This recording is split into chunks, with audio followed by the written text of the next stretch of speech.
¿Qué tal? Estamos aquí en el Contragolpe en su programa dominical. Este programa que ya lleva 19 años al aire y que definitivamente quiere llegar a sus hogares siempre con simpatía y sobre todo con un mensaje cultural. Los saluda Guillermo García Manzano. Y Concepción Villalobos, sí, con la alegría de encontrarnos como cada domingo por la mañana. Yo me acuerdo que nos gustaba mucho hacer el recuento de qué estaba usted haciendo el domingo y había gente que nos decía, yo mientras lavo la ropa estoy escuchando a Contragolpe, mientras desayuno, mientras voy de viaje, mientras salgo fuera de la ciudad. Lo importante es que nos sintonicen la radio y ahora con esto de la tecnología, pues que nos escuche donde quiera que esté y pues ya a la hora que sea podemos platicar a Contragolpe. Y además que se repite este programa en las redes sociales. Y eso es importante porque tiene usted la opción de no apresurarse. ¿Saben por qué escogimos domingo a las 10 de la mañana originalmente? Pues se los vamos a decir. Primero, porque a esa hora ya se habían levantado y desayunado la mayor parte de nuestra audiencia. Y segundo lugar, porque a esa hora también ya habían ido a misa muchas personas y no había empezado el fútbol que empezaba hasta las 12 del día. No, cierto, sí me acuerdo. Y la verdad es que fue un éxito, porque ahora, antes ponían pura música en todas las estaciones, era muy raro que hubiera algún programa que fuera de noticias, que no fuera de noticias. Pero cuando empezó a Contragolpe, pues comenzó a agarrar ritmo, comenzó a sentirse la presencia de la cultura en otros términos radiofónicos un poco diferentes a los habituales.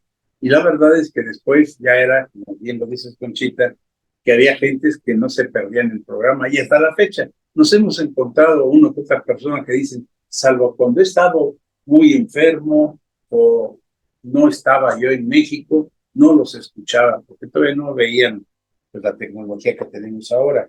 Pero de ahí en fuera los he escuchado desde hace 19 años y eso es verdaderamente pues muy reconfortante.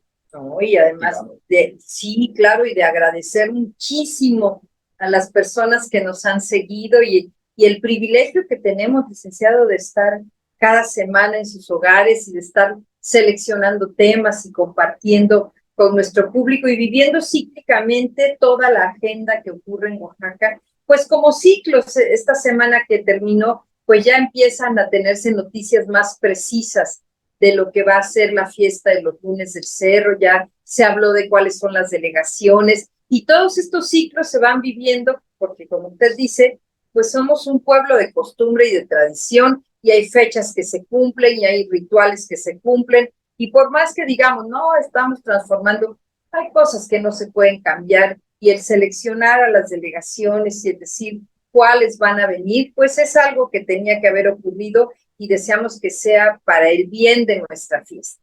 Pues hace poco más de 19 años, recuerdo que una voz muy característica de la radiodifusión oaxaqueña, la cual la extrañamos desde hace varios años, la de don Manuel Ciordia. Claro. Fuimos a hablar con él, invitamos un desayuno y le dijimos nuestro propósito es hacer un programa así, así, así, así. Y fue el primero que nos encauzó directamente en la radiodifusora. Y bueno, tuvimos la suerte de que pudimos empezar luego, bajo el madrinaje de doña Arcelia y amigos. Sí, ¿verdad? Hay que recordar mucho a doña Arcelia y yo creo que es uno de esos nombres, igual que el de don Manuel Ciordia, por supuesto, que no podemos olvidar, como no podemos olvidar muchos de esos personajes que estuvimos mencionando también en la lectura de Oaxaca, Espacios Culturales de la semana pasada, y así, por supuesto, que cada que abrimos este libro de Oaxaca, Espacios Culturales y hacemos lecturas, podemos encontrar episodios, épocas, momentos, lugares, personajes que por supuesto deben ser inolvidables. Pues sí, y creo que ya llegó el momento de decirle a nuestra querida amiga que dice que es la mejor sección de todo el programa de Sí. Contragolpe. Me estoy refiriendo, bueno, sí, a mi gran amiga, a nuestra querida amiga, a nuestra colaboradora muy interesante, Solecita Alvarado. Adelante, Solecita, con tu comentario cultural. Amigas y amigos de Contragolpe. Con el gusto de saludarlos en este último domingo de junio del 2023, les platico que el Centro Fotográfico Manuel Álvarez Bravo inauguró en la Sala 7 la exposición llamada Carnasac, Vivir sin Malestar, de Omar García, y la curaduría por Plinio Villagrán Galindo.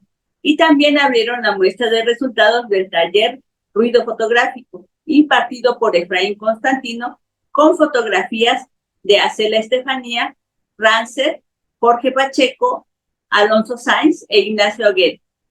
Disfruta esta muestra en M. Bravo 104, esquina con García Vigil, en el centro. El Instituto de Artes Gráficas de Oaxaca te invita a participar en el taller. Todos somos autores. Las posibilidades de la autoedición, impartido por Emanuel García.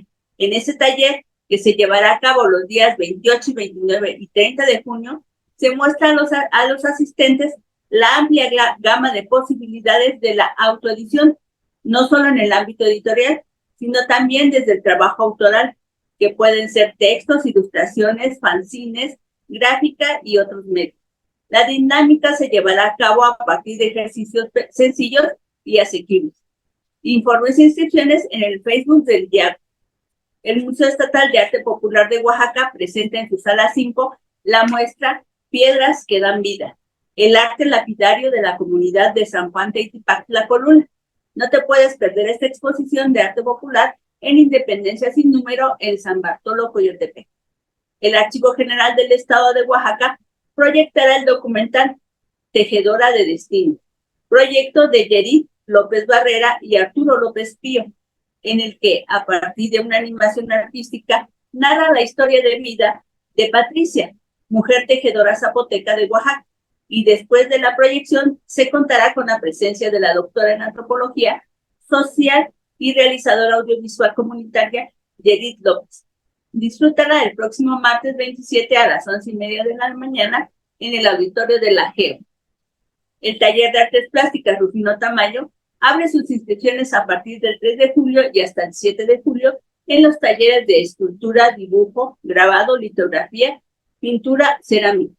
Informes en Aldama número 114, Centro Oaxaca, en el horario de 9 de la mañana a 5 de la tarde o en el Facebook Rufino Tamayo.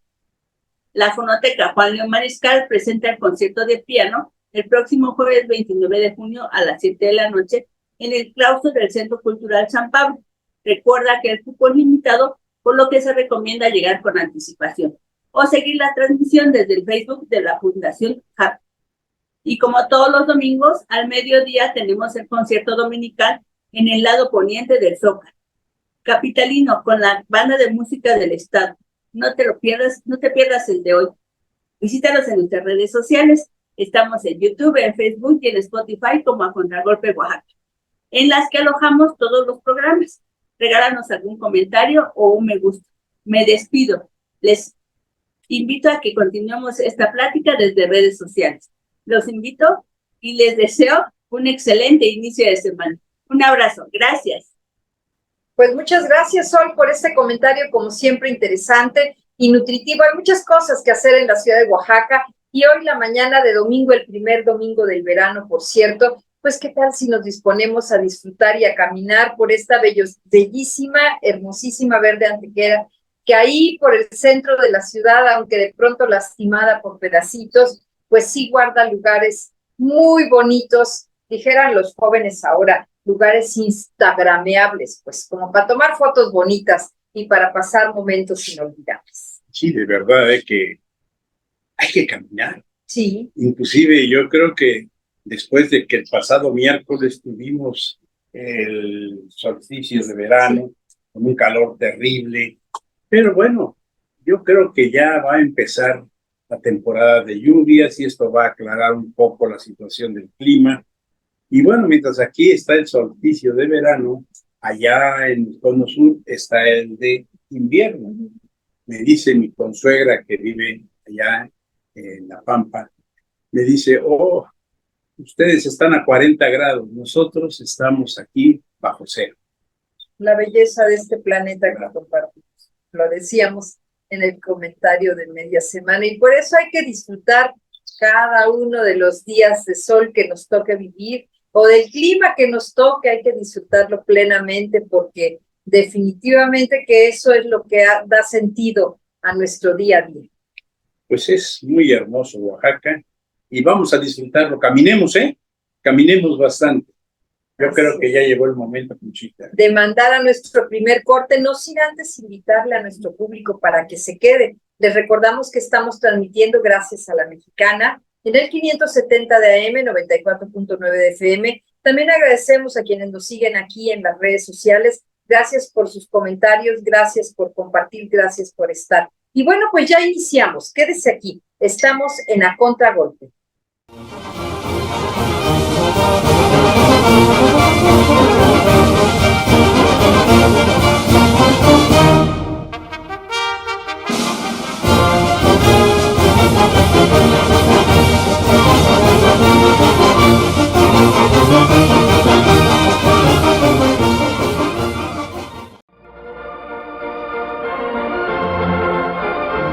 Un espacio cultural. El Zócalo de Oaxaca. El antiguo Zócalo o Jardín de la Constitución, como oficialmente se llama, era hace 50 años un umbroso parque de fresnos y laureles que daba un agradabilísimo ambiente de frescura. A pesar de su total y reciente transformación, guarda algo de la época romántica que vivió el Oaxaca de ayer, de esa sociedad saturada de proverbial galantería francesa rigurosamente jerarquizada en clases. Este parque era pues el paso exclusivamente de la gente de élite, donde casi todas las noches y sobre todo los domingos y días festivos concurrían nuestros abuelos a escuchar las audiciones de la banda de música del estado, en tanto las damas paseaban luciendo el hechizo irresistible de sus encantos, mientras los caballeros ensayaban galanos piropos y requiebros para cortejarlas. Por las calles adyacentes, que estaban empedradas, rodaba el estrépito de los carruajes accionados por 1 o 2 caballos, arrastrando el ocio de la gente de alto copete. Por cierto que una costumbre muy hermosa que se conservara hasta hace pocos años era el ofrecimiento del ramo de flores, rosas o claveles a la cortejada, a la novia o a la amiga. Qué orgullosa se veía la damita que entre el color de la inmensidad de flores asomaba la dicha de una mirada satisfecha. Ojalá que ese ambiente fuera revivido con la tonalidad galante que le sepa imprimir esta joven generación.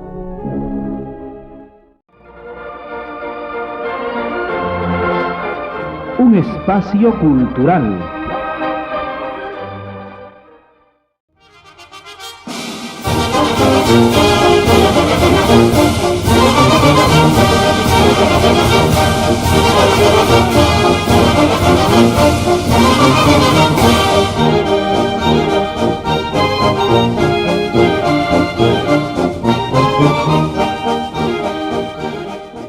Estamos de regreso aquí en A Contragolpe y miren, sobre Oaxaca se ha escrito muchísimo. Yo creo que desde la época, pues prácticamente de la primera inserción que hubo en esos responsos de la Madre Jacinta, 1720, pues se ha ido acumulando todas las letras que sobre esta hermosa tierra nos ha legado las generaciones anteriores y en el presente también que tenemos muchísimas personas que escriben. Y a veces muchas de las cosas que se han escrito tienen un nivel así muy académico y a veces eso provoca que no haya mucho interés por esas lecturas.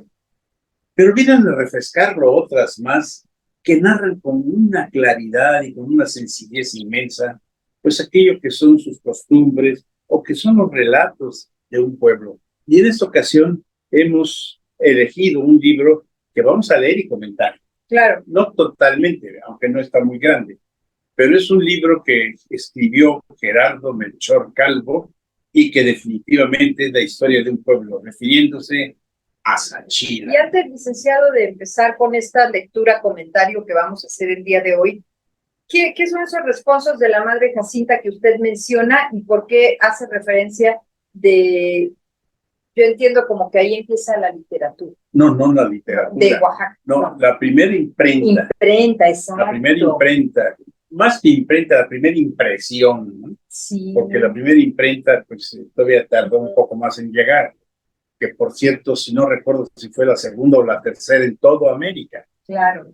que no iba a ser para Oaxaca, pero se quedó estacionada aquí. Ya comentaremos eso en otro Y el programa. trabajo fue, el primer trabajo que se le encomendó fue el de los responsos de la Madre Jacinta. De la Madre Y Jacinta. verdad que en el Museo del Palacio, que ahora tanta foto le toman, del lado derecho aparece esa imagen de esa primera imprenta con su dueña, claro, que se me escapa el nombre de la dueña, pero a lo mejor alguien del público nos va a decir, pero aparece esa primera imprenta cuando ustedes entren al Palacio de Gobierno, si entran, del lado derecho, ahí está esa primera imprenta.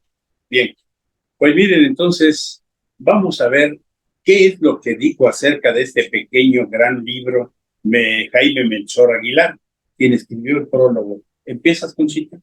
Vamos a dar lectura entonces a este prólogo que dice: en los tiempos remotos, los juglares eran las personas encargadas de transmitir oralmente, de generación en generación, las tradiciones y leyendas, las reglas y las normas de un pueblo. Con la invención del papel y la imprenta, la función de los juglares fue quedando rezagada. En los tiempos modernos, la televisión, y ahora este libro es del 99, y ahora las redes sociales y toda la tecnología que tenemos a nuestra disposición, pues ha modificado la comunicación en inmensos sentidos y ha dejado escaso margen a la imaginación. Sin embargo, actualmente persisten los cronistas que tratan de difundir una serie de costumbres, leyendas y mitos de los pueblos y ciudades en los cuales se desenvuelven o proceden. Bueno, pues precisamente en este libro surge de una serie de programas radiofónicos preparados por Gerardo Melchor Calvo. Y con breves modificaciones, estos relatos conforman los capítulos del texto que aquí presentamos, reunidos para esta edición en un solo volumen de los dos publicados por el autor. Y la lista de los temas abarca desde los seres de ultratumba, como la matlacigua, el perro negro, la procesión, la marrana con cadenas, el burro de dos cabezas, la carreta de la muerte, entre otros, a los que se refieren las costumbres del propio lugar, la carrera de caballos o las vueltas, escritos con todo el sabor del Sachila antiguo. Qué bonito, ¿no? El Sachila. Oiga, ya hay que mandarle un saludo a esa población tan bella. ¿Se acuerda cuando fuimos licenciados? Hemos ido muchas veces a Sachila. Sí, me acuerdo. Bueno, si usted no ha ido a desayunar a Sachila, ¿qué día miércoles supone? A mí se me olvida. Pero creo que los jueves, ¿no? Son los jueves de Sachila. Si no ha ido, si no lo... ¿Y las nieves? Y vayas a echar una nieve ahí en el parque de Sachila, y vaya a la zona arqueológica, y vaya a buscar el buen mole, el buen chocolate, los buenos molinos. Qué buen lugar es Sachila. Pues en este momento sería oportuno preguntarnos si es importante dar a conocer esos relatos sachileños. Creemos que sí lo es, ya que a través de ellos es posible revisar algunos aspectos de la vida de un pueblo, los zapotecas, que es heredero de una de las razas más importantes y antiguas, no solo del Estado, sino del país mismo. Claro.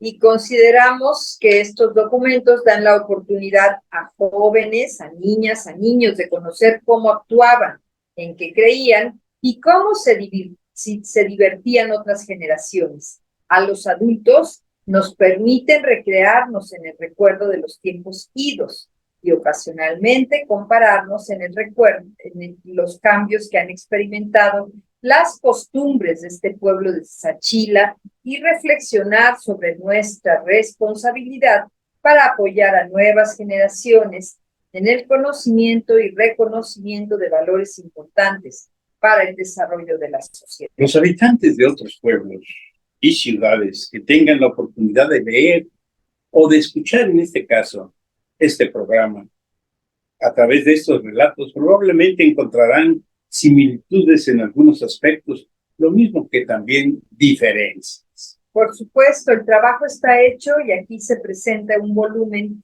de los documentos que tiene la obra de don Gerardo Melchor Calvo. Asimismo, es preciso reconocer el apoyo brindado por don César Ruiz Peters, director de la revista Da'ani Bekshari, editada en Tehuantepec. No se habla zapoteco, ya lo notaron. Oaxaca, en Tehuantepec, Oaxaca se editó, quien publicó también por entregas una buena parte de los textos de este libro. Y bueno, por todo lo anterior, creemos que el trabajo emprendido por Gerardo Melchor Calvo reviste fundamental importancia y firma este prólogo del libro que estamos comentando, Jaime Melchor Aguilar.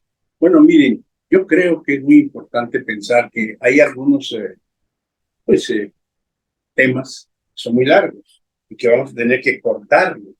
Hay otros que se identifican mucho con lo que acaeció en Oaxaca, cuando menos en el título. Por ejemplo, la leyenda del perro negro que se aparecía aquí en la ciudad de Oaxaca, por allá por la última calle de Independencia, y que resultó un fiasco el perro negro que tanto hizo temblar a algunos habitantes de allá de fines del siglo XIX. Pero aquí hay otra leyenda del perro negro, si me permiten, siguiendo creo que la misma tónica de ir cambiando párrafo con párrafo. Empiezo con el perro negro. Según la leyenda, en el día este pavoroso perro del mal es una persona normal, aunque con los ojos completamente irritados y rojos. Pero por las noches inicia un rito que lo convierte en el terrible perro negro, ya que tiene el poder de la magia para atravesar paredes o cercas, para dañar a los animales de ciertas personas, ya sea por rencillas, envidia o simplemente por hacerles maldad. Pero si se tiene la suerte de ser su amigo, su conocido, o cuando menos no caerle mal, y se le encuentra en las calles del pueblo, acompaña a las personas al lugar a donde se dirige sano y salvo, y después sigue su camino, siempre mirando al cielo, contemplando el embrujo de la luna llena. Los que han sido testigos de los hechos cuentan que las personas que se convierten en perro negro practican la magia negra y que por las noches ponen una pazle de barro negro lleno de agua en el patio de su casa y amarrándose un ceñidor rojo en la cintura con una punta suelta para asemejar la cola del animal, dan 3 vueltas de gato sobre la pazle e invocando a los representantes del mal, quedan convertidos en el espeluznante perro negro, saliendo a vagar por las solitarias y oscuras calles de la población, dañando a los animales y asustando a los bules nocturnos que deambulan por las tiendas, cantinas del pueblo. Si alguna persona en sus 5 sentidos se atreve a querer agarrar al perro negro, siente que el cuerpo le pesa y no avanza nada, y el perro negro se va reduciendo de tamaño hasta desaparecer en las narices del osado cazador. En otras ocasiones, ven a un perrito que viene y a medida que va avanzando va creciendo más y más hasta que se vuelve un gigantesco animal. Y este es un relato de Marcial López Chango, quien sufría de ceguera. Listo y muy trabajador, Chango hacía de todo, pero en lo que destacaba era como deshojador y desgranador de mazorcas con su burro de olotes que él mismo hacía. Y se cree que por desgracia, entonces agarró el vicio del mezcal. Cuando yo andaba a Pulé y tomando de tienda en tienda a deshoras de la noche, siempre me salían los espantos, pero yo les hablaba y los convencía de que no me hicieran daño y me dejaran seguir mi camino. Oía a la llorona, me atajaba la gallina con sus pollitos, la marrana con cadenas o el perro negro, que acabó siendo mi amigo y me cuidaba como un perro fiel. Yo conocía perfectamente las calles del pueblo, pero cuando ya estaba muy pasado de copas me desorientaba completamente. El perro negro me pisaba, Clarito sentía su patita y las uñas del animal sobre mis pies, o me jalaba el calzón para indicarme el camino correcto a mi casa. Yo vivía en la casa de tía Bernarda, a un lado del Cerrito, en el barrio de San José. Y fue en el año de 1950, en una ocasión en que por mi borrachera, no logré llegar a mi casa y me quedé dormido en la esquina del tendagón del Güero Andrés, cuando un grito terrible y doloroso me despertó. Me dije tranquilamente, es la Llorona. Pero en eso sentí un bulto cerca de mí. Estiré la mano, lo toqué y tenía forma de perro. Me sentí más seguro, me volví a acostar y seguí durmiendo hasta que amaneció. Pues ahí está nuestra primera leyenda contada desde Sachila, por supuesto. Sirva para recordarle que si usted ve perritos callejeros con este calor, regálenles un poquito de agua porque está terrible el calor. Bueno, pues vamos a continuar aquí en A Contragolpe.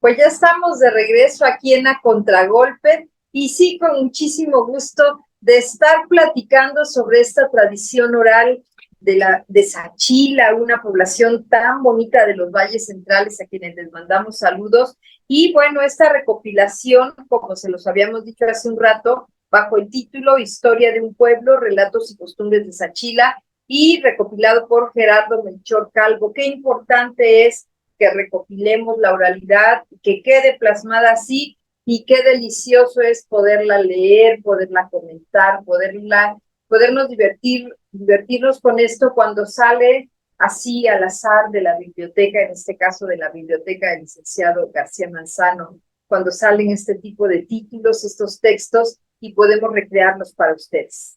Bueno, ¿y qué pueblo no tiene una procesión desde el punto de vista tanto religioso como no religioso? Pero la verdad es que en Sachila, pues también las procesiones están presentes. Así es que vamos a leerles ahora la procesión 1. En Sachila es tradicional que en algunos barrios se reúnan varias personas en una junta organizadora para rezar y cantar en la noche el Santo Rosario, desde el primer domingo de octubre hasta el último día del mes, y durante los días 1, 2 y 3 de noviembre. Algunas personas empiezan a las 8 de la noche y terminan a las 12. Otras después de la medianoche y terminan a las 6 de la mañana.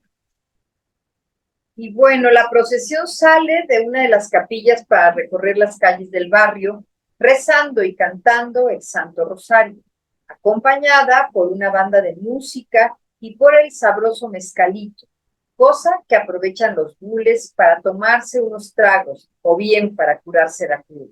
El señor José Nolasco, el Biche, contó que lo que le sucedió el día 1 de noviembre de 1955. Yo soy tablajero. Como tal, trabajaba en una tocinería, preparando ya sea los chorizos, la cecina o los sabrosos biuses que ahora son tan famosos.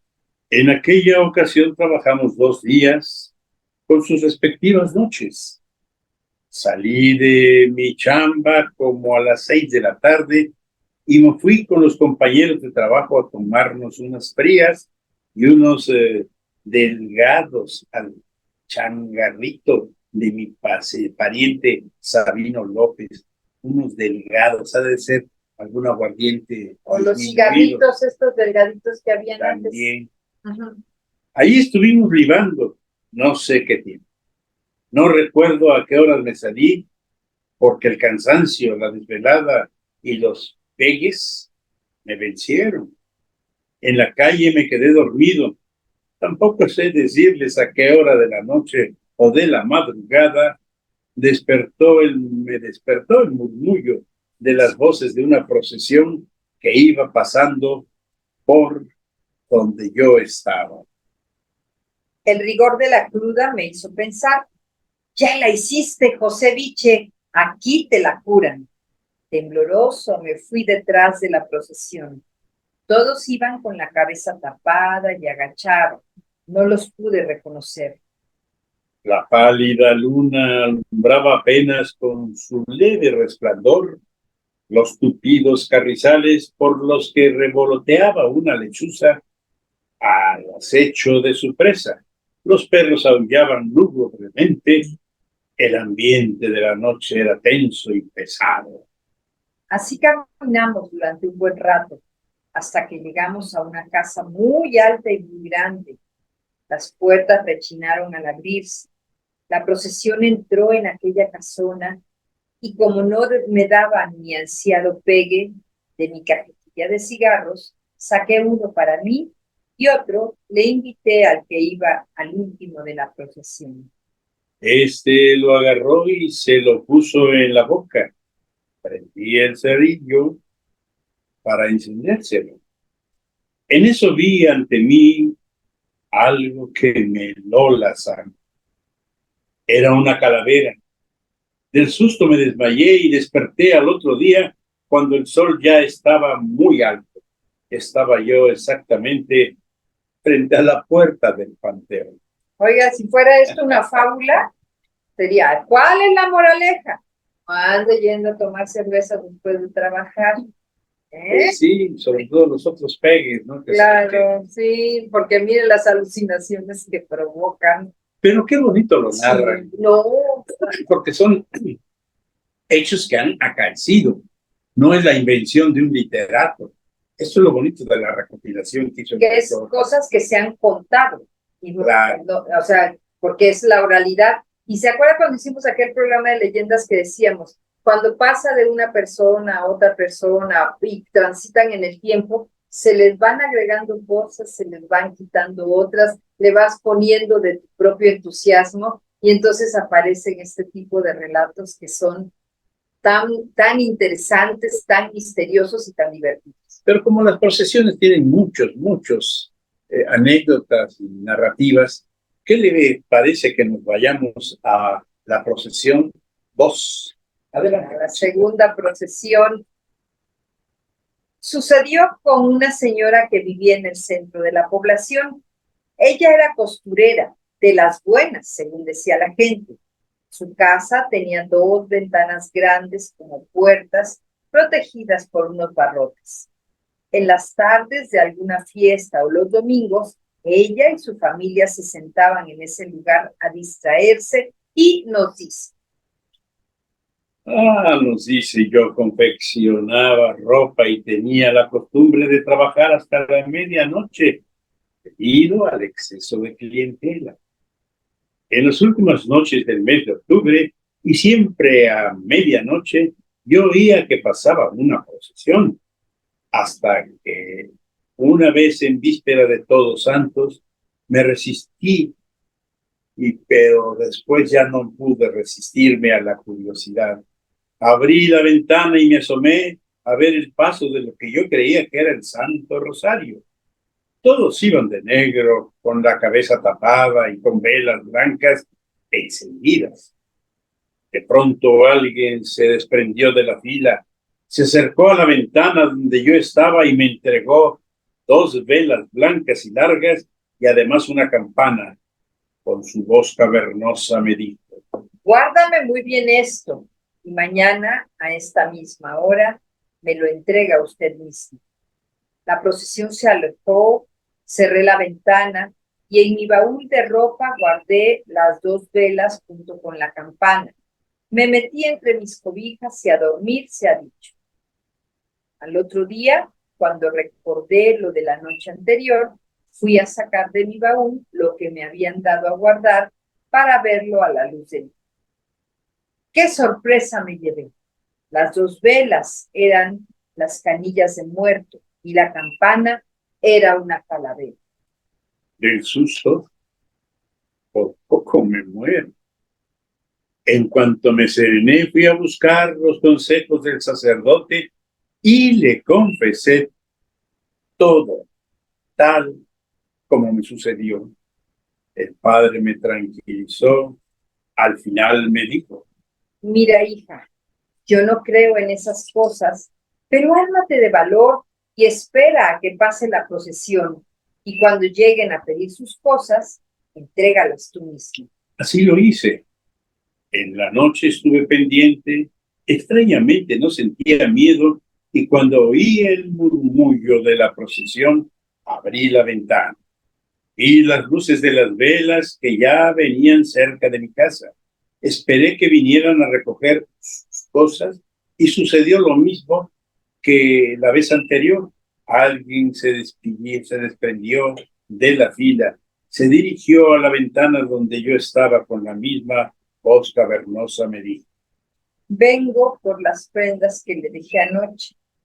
En silencio se las entregué y en ese momento sentí un aire fuerte que apagó todas las velas de la procesión. Ya no los volví a ver, todos se esfumaron en el aire. Un escalofrío recorrió mi cuerpo. No supe más de mí. Desde esa fecha, al repique de oración, cierro puertas y ventanas de mi casa y no salgo. Así se acaba el mundo. qué bonito de veras, ¿eh? Eso de estar oyendo, en este caso leyendo, pues algunas narrativas de lo acaecido en algunos lugares provincianos, en unas poblaciones como las de Sachilayo o Sachila. Ah, qué hermoso es, porque después de todo, pues así como que se identifica uno más con un lugar, ¿no? Claro, pero además, fíjese que cuando alguien se inspira para transcribirlas, para hacer un trabajo como este y para buscar el recurso, gestionar que se impriman, es porque significaron algo importante. Pero cuánto nos estamos perdiendo y no queremos ser ahí recomendadores ni moralistas ni nada, pero cuánto nos perdemos cuando nos dejamos de conversar personalmente, cuando dejamos de recibir esta tradición oral para quedarnos simplemente distraídos en ese mundo que hay en los medios digitales y dejamos de escuchar los relatos del entorno inmediato en el que vivimos. Sobre todo del retorno, no, sobre todo el relato de la De la abuela. abuela, claro. Adelante, Conchita, vamos al siguiente corte. Yo pensaría ahora que con tanta tecnología, a lo mejor ya las abuelas tampoco tienen estos relatos. Yo creo que hay un examen ahí que hacer muy profundo de qué estamos Estaba yo perdiendo. en mi computadora, ¿no? Sí, Ya es otra perdemos la cosa. capacidad de conversar y eso es muy grave, pero bueno, aquí en A Contragolpe estamos conversando con ustedes como cada domingo y les invitamos para que se queden. Continúen aquí, estamos en A Contragolpe.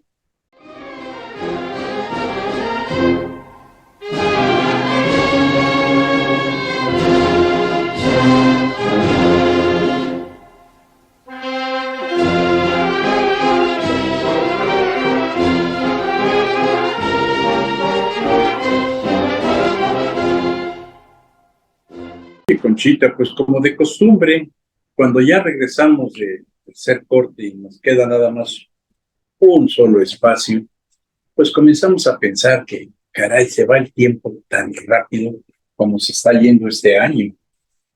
Ya estamos prácticamente a unos cuantos días de que estemos en julio, o sea, en el séptimo mes del año, Sí, más de la mitad. sí. Ay. Pero seguimos con esto que es hermosísimo. Miren, ahora nos vamos a referir a una narrativa muy bonita que se llama El burro de dos cabezas. Bueno, según cuenta la leyenda, este espeluznante animal se aparecía bajo una frondosa higuera que existió hasta 1978 en el atrio de la capilla del barrio de San Jacinto.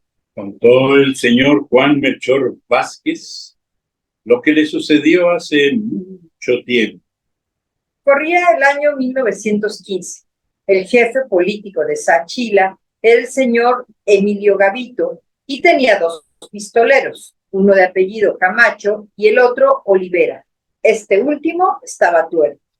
En esa época, A algunas personas de los barrios de la población les tocaba una vez a la semana servir de policías para garantizar la tranquilidad de sus habitantes.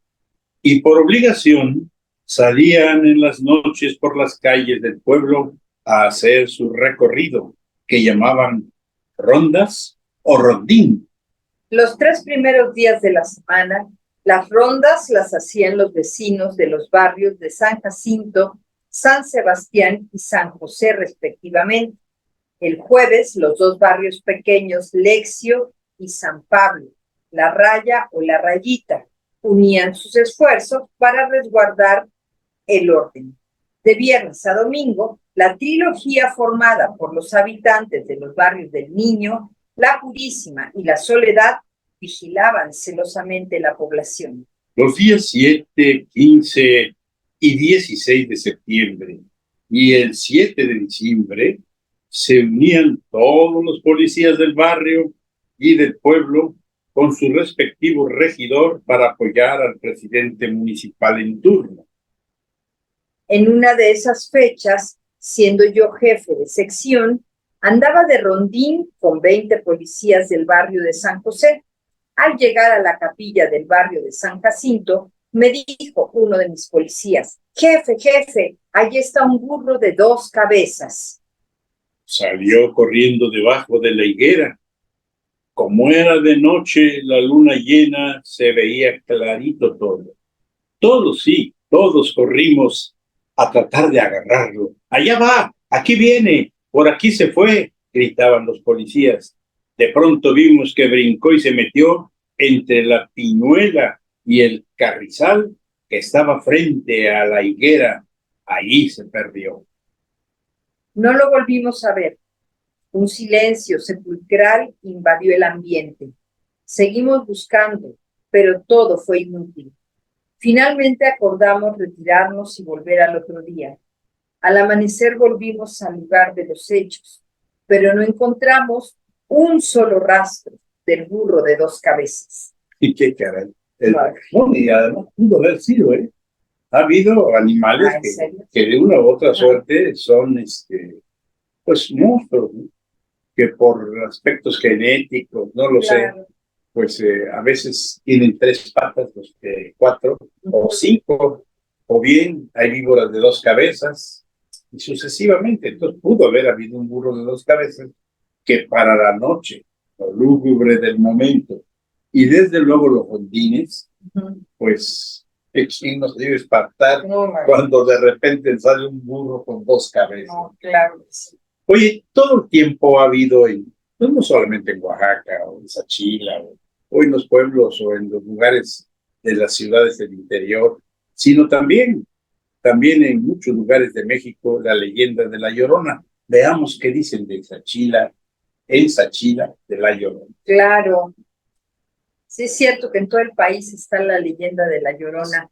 Cuando el reloj del pueblo anunciaba la separación de la noche con la madrugada, y con su sonoro tañer se escuchaban las 12 campanadas, rasgando el silencio de la fría y tenebrosa noche, La Llorona lanza un grito largo, lastimero y aterrador. Este doloroso quejido que se oye a un lado de la iglesia hace que los perros corran despavoridos y empiecen a aullar en forma espeluznante. Los pájaros que se encuentran cerca del lugar revolotean asustados, armando gran alboroto en los árboles del jardín del pueblo, y todo queda envuelto en un silencio sepulcral. ¿Ya ven cómo en cualquier lugar está la leyenda de La Llorona? Pero, por ejemplo, según este texto, esta Llorona no está hablando de sus hijos. No. Aquí no menciona a los hijos. Y sí es tan antigua esa leyenda de La Llorona como que en la visión de los vencidos se hace referencia a que uno de los anuncios de que algo iba a suceder para Moctezuma era esa mujer que se escuchaba llorar en la gran Tenochtitlan diciendo: ¿qué será de mis hijos, qué será de mis hijos? Yo es la referencia que creo más antigua que de La Llorona, y después viene esta Llorona, digamos, del mestizaje, que es la mujer indígena que se relaciona con un español que no le responde. Sí. Es que es obvio, porque era lógico que el papel que le encomendaban a una mujer eran los hijos. Sí, Y si en algún momento, como revancha del marido, o con el marido, los perdí. los pierde, pues entonces anda buscando a sus hijos. Sí. Bueno, son leyendas muy nutridas. Yo no sé si en otros países existe esta misma leyenda, posiblemente, pero nunca he tenido la referencia exacta. Sí. Bueno, pero también aquí en la ciudad de Oaxaca hay la carreta de la muerte. Ahora veamos en Sachila cuál es la carreta de la muerte. Antiguamente no había carrozas fúnebres, ni ambulancias, ni Cruz Roja, y el traslado de los heridos y los muertos se hacía en carretas tiradas por un par de bueyes. Cuenta la gente de antes que en el año 1915 hubo una peste de tifo que casi acabó con la población. Así es que los que morían de tifo y aún a los agonizantes los iban a recoger en carretas y así los llevaban al panteón a enterrar. Como algunas calles estaban empedradas, ya fuera de día o de noche, se oía como un triste lamento, el monótono golpeteo de las ruedas con cincho de fierro. Con el tiempo, esta circunstancia favoreció que la superstición de la gente del pueblo dijera la leyenda de la carreta de la muerte, que algunos trasnochadores oían o, según otros, llegaban a ver. De estas escalofriantes y tétricas leyendas hay varias versiones. Por cierto, en Oaxaca hubo, pues sí, en esas fechas, más o menos 1915, un problema Sí, muy serio, en donde definitivamente también, pues en carretas se llevaban a los agonizantes o a los muertos hasta el panteón, o bien, saturado que fuera, se lo llevaban hasta lo que conocemos como la fundición, allá en la carretera antigua de Montevideo. oiga, licenciado, yo pensaba que muy similar a las escenas, digo, ahora las vimos por televisión, terribles que se vivieron en la capital del país con la pandemia de COVID, ¿no? Sí, Cuántas claro. Personas fallecidas, la manera en que tenían que sacar los cadáveres. No sé si ya se nos está olvidando, pero yo creo que en los relatos que va a contar nuestra generación está toda esta gente que nos tocó desafortunadamente perder a causa de la pandemia del COVID. Pues fíjate que yo quisiera suspender un poquito Sí. la lectura, porque yo no estaría vivo aquí narrándoles, echándole todo el amor a mi tierra oaxaqueña, si no fuera por el papá de doña Arcelia Illañez, el doctor Rosas. Dado que mi padre, pues mi padre nació en 1906, y esto fue en el 15, tenía 9 años, cuando definitivamente le dio esta epidemia de tifo. Y ya lo habían subido bajo las protestas de mi abuela, la Bichita, ya lo habían subido a una carreta para llevárselo a quemar allá a la fundición. Pero en eso afortunadamente pasó el doctor Rosas, se encontró con que mi abuela gritaba desesperada y entonces fue hasta donde estaba mi padre en medio de una serie de personas que estaban ya arriba de la carreta, algunos muertos, tal vez algunos agonizando, y dijo, este niño está vivo, y lo bajó él, y entonces él fue el que lo curó. O sea que para mí fue impresionante leer esto porque me recordó mucho Qué fuerte. Lo de mi padre. Sí, qué fuerte. Pero seguimos, ¿no? Con el tiempo. Y bueno, con el tiempo esta circunstancia favoreció que la superstición de la gente del pueblo tejiera la leyenda de la carreta de la muerte, que algunos trasnochadores oían o según otros llegaban a ver. De estas escalofriantes y tétricas leyendas hay varias versiones. Al filo de la medianoche, por las calles del pueblo, vamos de Sachila, se oye un rechinar de algo que parece ser la rueda de una carretilla muy vieja y destartalada que se acerca al lugar donde uno se encuentra.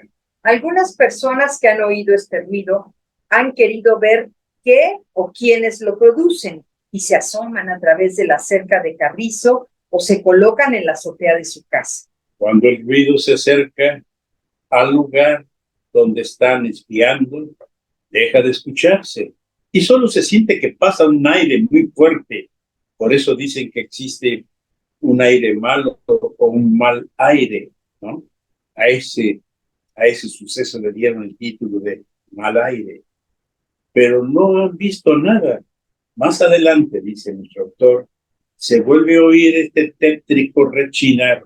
Hay quienes aseguran que se trata de la carretilla del amor. Y ya llegamos así al final de nuestro programa A Contragolpe, que sabemos ustedes disfrutaron muchísimo. Saque sus libros de sus libreros y disfrute así como hemos disfrutado aquí en A Contragolpe de esta joya que estaba en la biblioteca del licenciado Guillermo García Manzano y que hoy leímos de verdad con especial cariño por Sachila. Saludos hasta Sachila y bueno, pues muchísimas gracias a quienes esta mañana nos han escuchado. Gracias a la mexicana que nos permitió transmitir este programa. Gracias, Soledad Alvarado Juárez, por la agenda cultural. Gracias, Obeida Toledo, por habernos asistido en el manejo de las redes sociales. Gracias, Eder San Germán, por la edición de este programa, pero sobre todo gracias a ustedes por el favor de su atención. No nos resta más que recordarles que la semana empieza el domingo. Y el domingo vamos a Contragolpe. Y esperarlos el próximo domingo en punto a las 10 de la mañana para llevarle a sus hogares un nuevo mensaje de cultura. Hasta entonces, Concepción Villalobos y Guillermo García Manzano les decimos muchas gracias.